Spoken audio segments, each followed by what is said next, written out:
Pooja here and welcome to VR Ethics Podcast, your business podcast where we'll be talking about innovation, technology and marketing.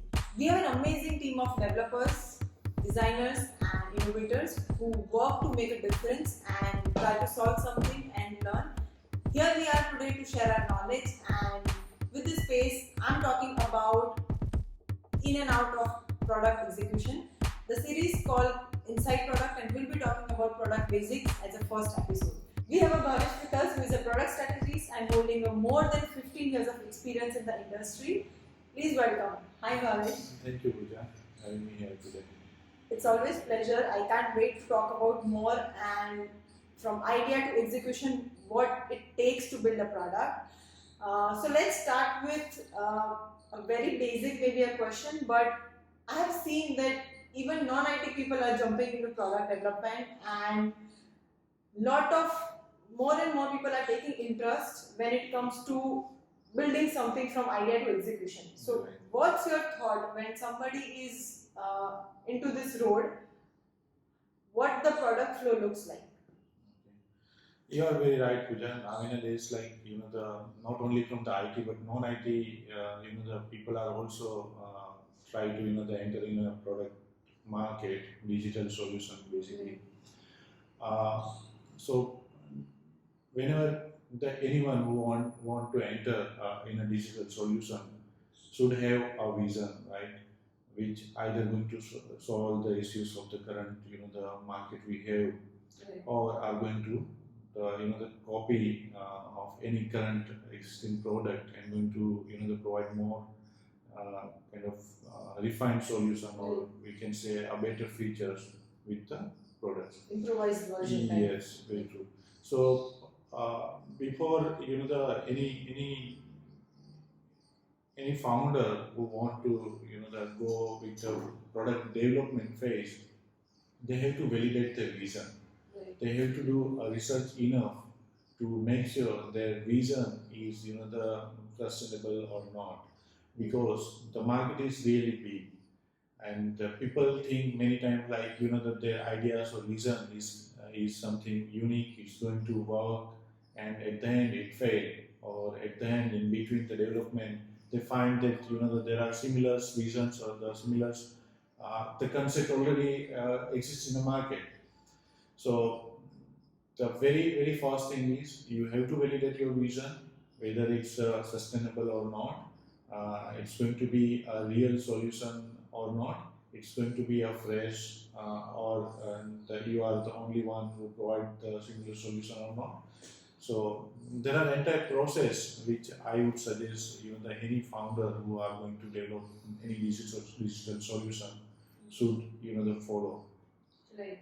to make sure their vision is sustainable. Right. So when we're talking about vision, I think it's a very naive basic idea, and if somebody is working on idea, though they'll put the research, they'll talk to people and they'll study overall market and industry, but there will be some specific key points that someone should consider that Yes. to validate the idea, or is it mature enough to go to the next level? How can someone be sure in that? Right. So let's say like you already done with your the concept, which is you have researched enough that and you found that your solution is really good and it's going to be Right. sustained in the market. Then you should start the next levels of the product vision refinement, where you have to identify what are the users you are going to have. So now you have explained the whole very first step of vision and idea validation. Let's talk with some example where audience can connect that how can they relate to these steps and what exactly someone will do when they have some specific idea or a concept with them. True. So let's go with the example, and we can validate that example with the impact mapping, which is one of the very important the phase of any product development. So again when we have vision, so let's go with the example like I want to sell the second hand book as an example. Right. And I want to develop a product where the users or the people normally can exchange a book or sell their books. So that is my vision. Let's talk about the impact mapping, where I will relate some example as well. So where basically any vision will have to validate their impact mapping with real the actors. So as example, I'm going to develop my own application for the second-hand book selling. That's an example. So now let's say like who are going to be actors in this particular application, right? Buyer or seller. Yeah. So there are not only buyer or seller. There are multiple actors are going to play the role in this application. Example, the schools or colleges, the governments, the NGOs, and the publishers. These all are the actors who are going to act in the product which probably we are going to develop. When you say actor, it means users. Users, Okay. yeah. So now, what are the activities those actors are going to perform, right? To in an application. So let's say the school or colleges are going to help their the students to exchange the books. Right. The publishers can sell their books as well. Right. The NGOs can collect the books from the different the schools where they see that they are donating. So those are the different actors are going to play the role. So same way, if you are developing any product, you have to make sure alongside your vision, what are the activities are going to be performed, who are going to be actors, who are going to perform those activities, and what are the constraints are going to be there. So the actors play their role, and to for that particular the role activities, there's going to be some hurdles, right? So if let's say the school, when they are going to ask their students to exchange the book rather going to buy the new books, right? They're going to be an easy and cost saving solution for the students as well. So what are the pain areas or concerns are going to be? Then maybe a course is going to be changed. The book material won't be book material won't be that good. Some people won't agree to do that. Same way that there are other the actors who are going to perform the role, and they will find some the issues to play that role. Then that problems will help us to identify the features. So let's say the publishers who are one of the actors in this application are going to provide a second-hand books to the students or the users, right? So what are their hurdles could be?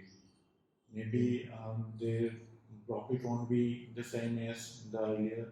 Maybe the user may not find the right in the material because that's a second or third hand book they are going to get. Right. So how you solve those issues in your application or in the product, right? That will define your features. Okay.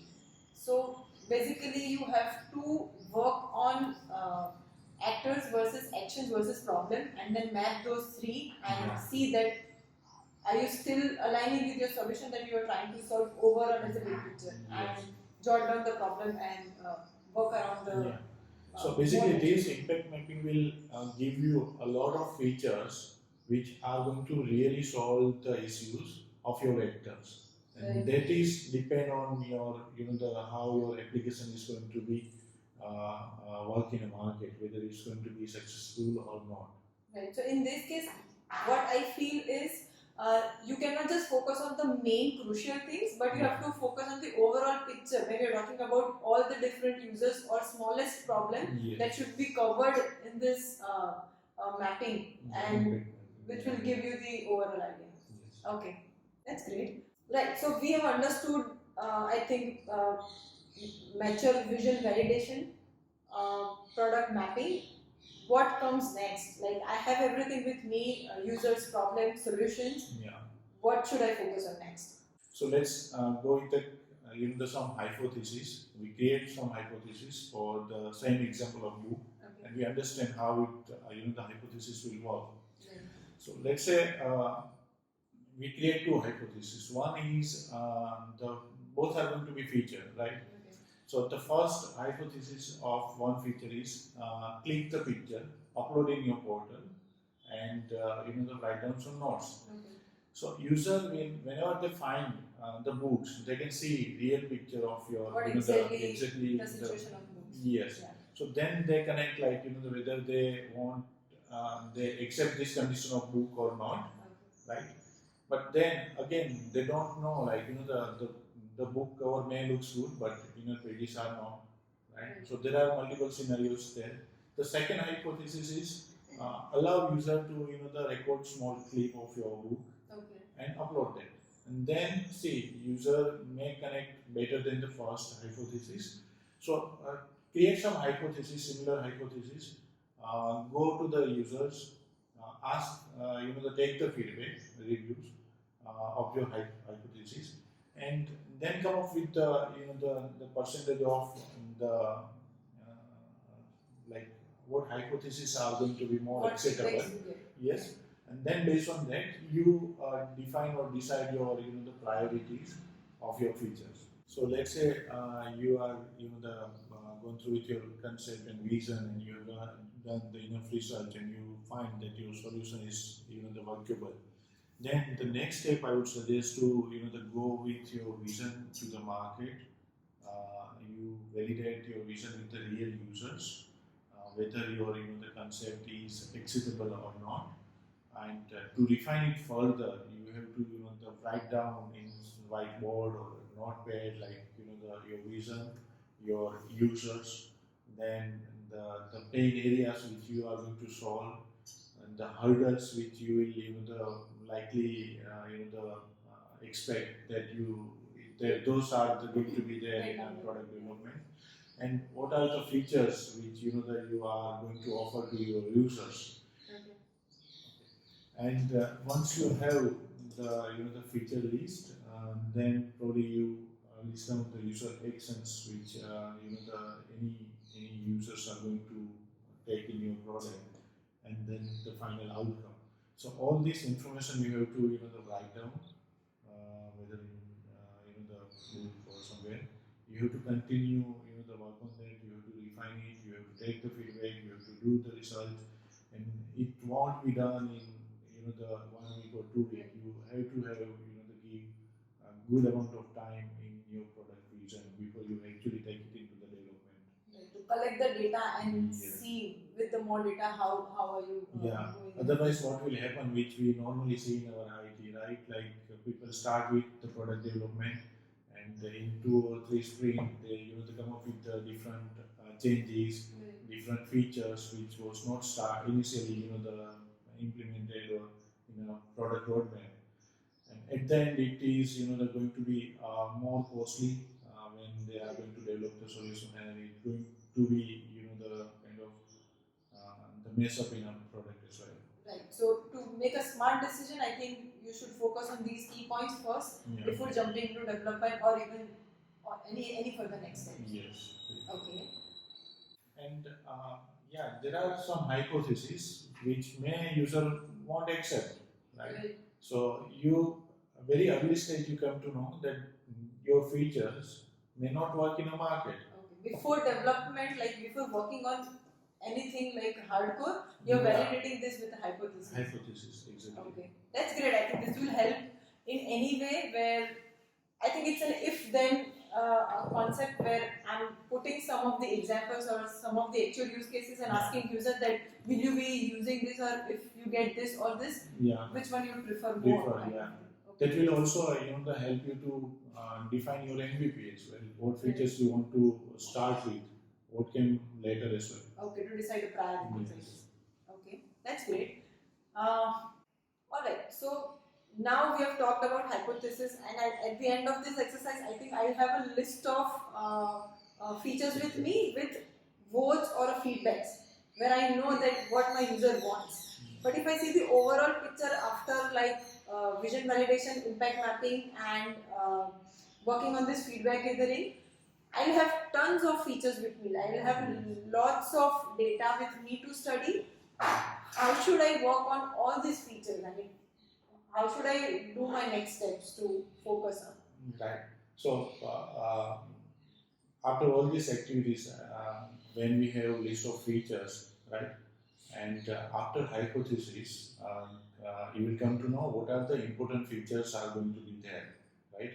What are must features which required for the product, and what are good to have as well. Okay.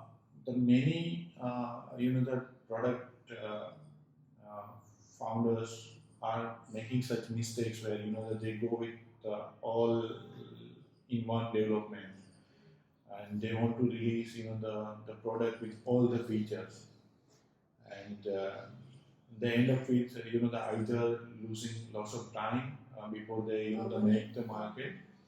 They lose money as well because they develop the full product, Right. then go on a market, and meanwhile that there are many, market is very dynamic, many things are changed, many things may not work in the market as well. Right. So the again early feedback is very important. Whether your product is going to be sustainable or not, they actually depend on when you release your real product in a market. So what I would suggest, go with the MVP first. You identify, you list down, you have all the features which required in an application. Now you list down what are the features are must have in an MVP, which the MVP through you can the test the application with the real users, with the real work, right? Okay, so let me give the example how we should define the features for the MVP. Uh,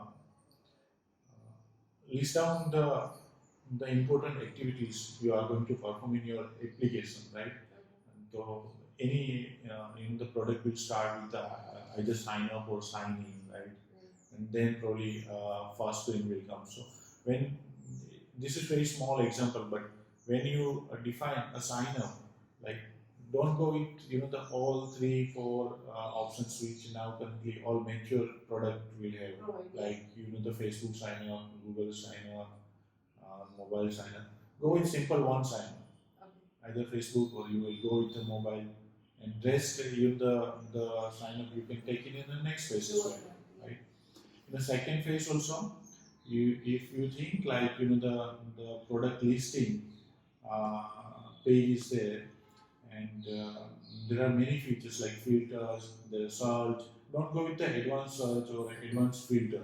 Go with the simple search, simple filter, and this way you can actually complete your minimum viable product in very less time, with less effort, with less money, and you can test your product in a market, take the feedback, and then probably based on the feedback you also came to know there are features which are missed, there are features which may not work. So those refinement will come again. Okay, so I think here with parallelly listing, like minimize the features, the focus will be also that where you invest small or lower amount of time and deliver the solution with some specific vision. Like I want to provide a search, but I am not providing with an advanced search where there is a lot of time, effort, and money is involved. I need to just validate the first that my users are liking the search feature or not as an MVP. So this MVP is going to be helpful to the founders who are going to raise the fund, who are looking for investors in early stage, who may have less funding for this the concept. So they can go with this the MVP and go with the minimum features. They can showcase to their investors the real users as well. And then they can explain like what next they can do, what next features they can implement, and they can take the funds as well. Okay, fair enough. I think with limited budget, you still showcasing your idea and approving with certain real users with a physical, an actual experience, not just on paper or data. Yes, the working product. That makes sense. Yeah. Okay. Okay, so we have talked about product basics, the key important steps and areas that any founder should focus on at the beginning, from idea to an MVP stage almost. And I think I'm very sure that beyond MVP, there are other lot of important key areas that founders should focus more, like product engineering, product management, designing, marketing, even how to gain a fund and raise the capital for the product, right? Lot of things that we'll be discussing more. Thank you, Bhavesh, for the insight and great knowledge that you have shared with us. Stay tuned for this podcast series where we'll be talking more about many of the things. Meanwhile, you can follow us on YouTube wherever you are listening this podcast. Hope you enjoy this and stay tuned. Take care. Thank you. Thank you.